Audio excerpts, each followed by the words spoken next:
Indian Air Force, IAF, in 2030 from now, upcoming projects of IAF.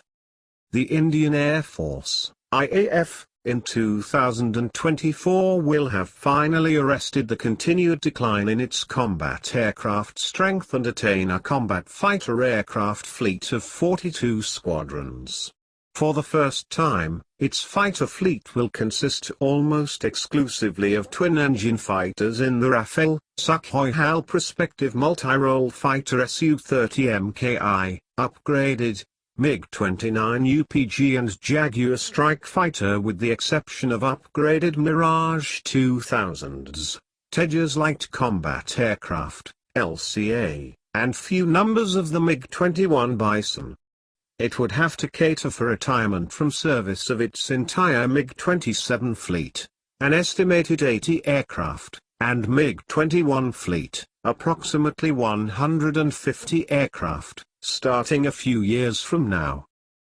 The IAF currently operates 9 squadrons of the venerable MiG-21, including 6 squadrons of upgraded MiG-21 Bisons. By 2024, however, the indigenous Tejas Mk2 production line should be running at full steam so that it can churn out the replacements for the MiG-21 and MiG-27S that would have been retired by then.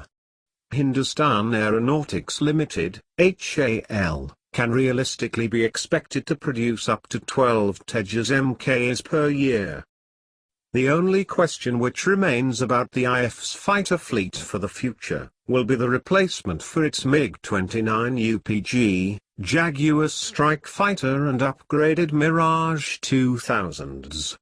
This is, of course, much further in the future, around 2035 onwards. Ideally, the replacement for these types would be the Advanced Medium Combat Aircraft, AMCA, to be developed by Defense Research Development Organization, DRDO, and HAL. The entire effort from developing the required technologies to design, development, flight testing and induction into a service of a modern high-performance twin-engine fighter would be at least 15 years, realistically. Hence, if work on developing such an aircraft begins in earnest next year, then it should enter squadron service by 2030. This should be possible to do for a combat fighter aircraft that offers nominally better performance than the Rafale does today, or at least the Su-30 Mki. Realistically though, it must be questioned if sufficient resources will be available for the advanced medium combat aircraft to be developed in time. The Tejas Mk2 will take up a significant effort, and allotting scarce design resources towards the advanced medium combat aircraft in the required numbers could prove difficult. Looking into the future then, in 2030, the IAF would have taken delivery of all 36 Rafales, and be looking at more, about 100 PMF, Sukhoi T-50, out of 144 expected to be ordered, 272 Su-30 Mkis and a mix of upgraded Mirage 2000s, MiG-29s and Jaguars, not totaling more than 230. This would make for a combat aircraft fleet of 772 fighter and strike aircraft. Of course, will also take place, and for purposes of illustration estimate this to be approximately 2% across the total fleet size for the Rafale and PMF over a 15-year period, under 5% attrition for the Su-30 Mki and approximately 8% for the upgraded older fighter types. These percentages are for the purposes of representation only and are not based on accident rates of the IAF.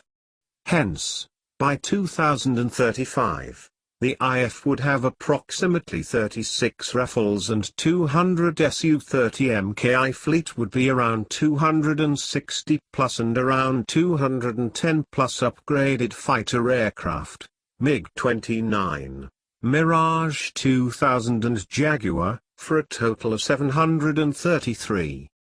The IF will also have at least 120 Tejas Mki and Mk2 fighters, 40 and 80 respectively, by then.